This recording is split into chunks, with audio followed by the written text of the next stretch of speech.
বিএমপির একটা ক্লাব আছে ২ নম্বর ইউনিটে, ওখানে আমাকে নিয়ে যাইয়ে দরজা বন্ধ করে বেদম মায়ের পিঠ আর বলতেছে তোর থেকে আজকে ৩-৪ মাস যাবত ৫ তারিখের পর থেকে তোমার থেকে ১০ লক্ষ টাকা চাইছি, আমরা দাও নাই। তুমি ১৫-২০ জন পোলাপাইন আইসা একটা বাঁশ লই আমার দিচ্ছে বাড়ির সাথে আমার আমি তো পশ্চিমমুখী, আমার এইখানে পড়ছে বাড়িটা।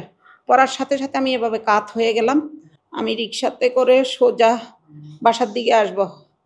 বাসার দিকে আসার পর যখন রাস্তায় জ্যাম ছিল, জ্যাম থাকাতে রিক্সাওয়ালা এভাবে মোচড় দিয়ে ২৩ বঙ্গবন্ধু অ্যাভিনিউর সামনে পর্যন্ত গেল। ওই দিকেও জ্যাম পড়ছে। জ্যাম পড়াতে পেট্রোল পাম্পের দিকে যাওয়ার যে ৩ রাস্তার মোড়, এখানে স্টে করা ছিলাম। হঠাৎ করে এরা ১৫-২০ জন পোলাপাইন। আস্থা, নিরাপত্তা ও প্রগতির সাথে প্রযুক্তির সমন্বয়ে গ্রাহকদের সর্বোচ্চ মানের ব্যাংকিং সেবা প্রদানই কমিউনিটি ব্যাংকের লক্ষ্য। কমিউনিটি ব্যাংক, সবার ব্যাংক। আইসা একটা বাঁশ লই আমার দিচ্ছে বাড়ির সাথে আমার আমি তো পশ্চিমমুখী, আমার এইখানে পড়ছে বাড়িটা। পড়ার সাথে সাথে আমি এভাবে কাত হয়ে গেলাম। কাত হওয়ার পর আমার হাতে একটা ইফতারের আছে প্যাকেট।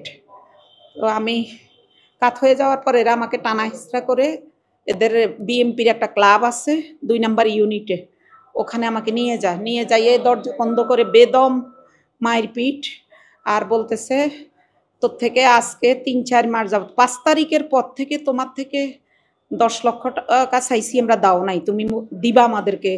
তুমি পুরা গুলিস্তান চাঁদাবাজি করছো, টাকা পয়সা নিছ। আমি না ভাই, আমি কোনো দিন গুলিস্তানের প্রতিটি মানুষকে জিজ্ঞেস করেন, আমি কোনো দিন ৫ টাকা কারোর থেকে নিই না। আমি পারলে আমি উপকার করছি। আমি তৃতীয় লিঙ্গের প্রতিনিধি হিসাবে বাংলাদেশ হিজরা কল্যাণ ফাউন্ডেশনের ফাউন্ডার প্রেসিডেন্ট। আমি কোনো দিন কোনো চাঁদাবাজি করি নাই। আমি সমাজ কল্যাণমূলক কাজ, আমার বন্ড সই দেওয়া আছে। আমি কোনো দিন রাজনীতি কোনো প্ল্যাটফর্মে আমি কাজ করতে পারবো না, কারণ আমি সেবামূলক প্রতিষ্ঠান নিয়ে কাজ করি। আমি সেবামূলক প্রতিষ্ঠান নিয়ে থাকবো। আমার উপরে এটা চাইছে বিএমপির একদল পোলাপাইন। এরা এরা আমার দীর্ঘ ৩-৪ মাস যাবত আমার অফিসে তার কেটে দেয়। এখনো আমার অফিসে তার কাটা। আমার অফিস থেকে চেয়ার নিয়ে যায়, টেবিল নিয়ে যায়, সব কিছু আমার অফিসের ফ্যান ট্যান ছেড়ে লাইট টাইট সব নিয়ে যায়।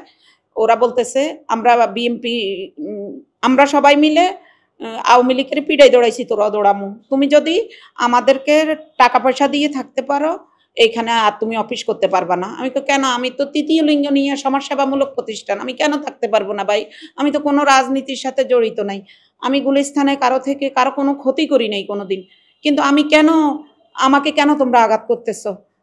তারপরে যখন আমাকে বেদম মারধর করছে, ওই যে ইউনিটে ওদের বিএমপি অফিসের ক্লাবে বসে, তখন আমি বললাম ভাই তোমরা আমাকে মারধর করো না। তোমাদের যদি ১০,০০০ ২০,০০০ লাগে, ঈদ উপলক্ষে কোনো টাকা পয়সা লাগে, আমি আমার বাসায় খবর দেবো। না, ১০-২০,০০০ টাকা হবে না, আমাকে ১০ লাখ টাকা দিতে হবে, আর না হলে আমরা বস্তা আনছি। এরপরে ও যে আমাকে মারধর করতে করতে আনছে, সে আবার কালা নবী নামে একটা ছেলে আছে, ওরে ফোন দিয়ে বলল যে ভাই আপনি বস্তা নিয়ে আসেন আর স্টাম্প নিয়ে আসেন, ওর থেকে অফিসও লিখে নেবো আজকে। ৩ জনের নাম জানি।